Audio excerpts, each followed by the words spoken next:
নরসিংদী থেকে যুক্ত হচ্ছেন সহকর্মী বদরুল আমিন চৌধুরী। বদরুল, আপনি মর্গের সামনে অবস্থান করছেন। লাশের সুরতহাল রিপোর্ট শেষ হয়েছে কিনা এবং এই ঘটনায় কোনো আটক আছে কিনা জানাবেন।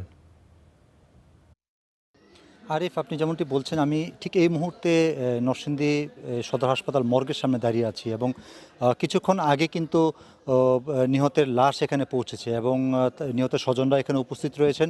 তবে একটি বিষয় আপনাদেরকে জানিয়ে রাখতে চাই, এই যে বিষয়টি যেই কারণে হত্যাকাণ্ডটি ঘটে সেটি কিন্তু বেশ কিছুদিন আগে, অর্থাৎ বছরখানেক আগে দুইটি গ্রুপের মধ্যে বিবাদমান যে একটি দ্বন্দ্ব ছিল আধিপত্য বিস্তারকে কেন্দ্র করে, সেটি নিয়েই কিন্তু হয়েছিল এবং মাঝপথে সেই দ্বন্দ্বটি প্রশমিত হয় স্থানীয় সংসদ সদস্যের হস্তক্ষেপের ফলে এবং এইটি আবার গতকালকে হঠাৎ করে মাথাচাড়া দিয়ে উঠে এবং ফলশ্রুতিতে কিন্তু এই ধরনের অনাকাঙ্ক্ষিত একটি ঘটনা ঘটে এবং একজনের মৃত্যুর ঘটনা ঘটে। আমি আপনাদেরকে একটু দেখাতে চাই, এই যে আমরা এখন রয়েছি এখানে কিন্তু আর বিভিন্ন গণমাধ্যম কর্মীরাও রয়েছেন এবং তারাও কিন্তু নিউজটি কাভার করছেন এবং আমরা এখানে এসেছি। আমরা চেষ্টা করব জানার জন্য যে ঘটনাটি আসলে কী ঘটেছিল। নিহতের ছেলে এখানে উপস্থিত রয়েছেন। ওরা বাড়িতে এসে হামলা করছে, ডাকাতি করতে আইছে, ঘরের স্বর্ণ অলঙ্কার টাকা পয়সা সব কিছু নিয়ে গেছে। মানে বাধা দেওয়াতে আমার আব্বারে ঠেকায় গুলি করে ওরা করছে। ওরা এলাকাতে অর্থের ব্যবসা করে, এই জন্য ব্যবসার মধ্যে আমরা চেয়ারম্যান মানে দেহে দিকে এরা অবৈধ কাজ করে, মাদকের ব্যবসা করে, অর্থের ব্যবসা করে, গাঙ্গে ডাকাতি করে।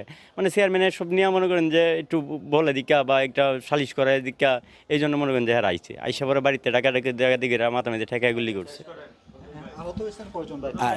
নিহত একজন, আহত আছে 11 জন। বিভিন্ন হসপিটালে তারা চিকিৎসা নিতেছে। তারা মূলত ফরিদ মিয়ার নেতৃত্বে ফরিদ মিয়া হচ্ছে বাংলাদেশ রবার স্কাউট সহকারী পরিচালক, কুমিল্লা জোনে চাকরি করে সে। তার নেতৃত্বে আজকের এই সন্ত্রাসী কর্মকাণ্ড হয়েছে এবং তারা অস্ত্র ব্যবসা করে, তাদের বাড়িতে অস্ত্রের কারখানা আছে। হ্যাঁ, যেমনটি বলছিলেন, আসলে আধিপত্য বিস্তার কিন্তু নরসিংদীর বিভিন্ন চর এলাকায় একটি নিত্যনৈমিত্তিক বিষয়ে পরিণত গিয়ে দাঁড়িয়েছে এবং আরেকটি বিষয় জানিয়ে রাখতে চাই, আগ্নেয়াস্ত্রের যে ঝনঝনানি সেটি কিন্তু বিগত সময়গুলোতেও ছিল না, কিন্তু ইদানিং কিন্তু বেড়ে গেছে, যার ফলশ্রুতিতে যে কোনো ঝগড়াঝাটিতে কিন্তু আগ্নেয়াস্ত্রের ব্যবহার হচ্ছে এবং তারই কিন্তু নজির আমরা আজকে দেখতে পেলাম যে একজনের প্রাণহানি এবং বেশ কয়েকজন আহত হয়েছেন। তো পুলিশ বলছেন যে তারা ঘটনাস্থল তারা পরিদর্শন করেছেন এবং প্রয়োজনীয় আইনের ব্যবস্থা নিচ্ছেন যাতে করে যারা এর সাথে জড়িত তাদেরকে গ্রেপ্তার করেন। তো এই ছিল আমার কাছে এখান থেকে সবশেষ পরিস্থিতি। আরিফ, ধন্যবাদ বদরুল।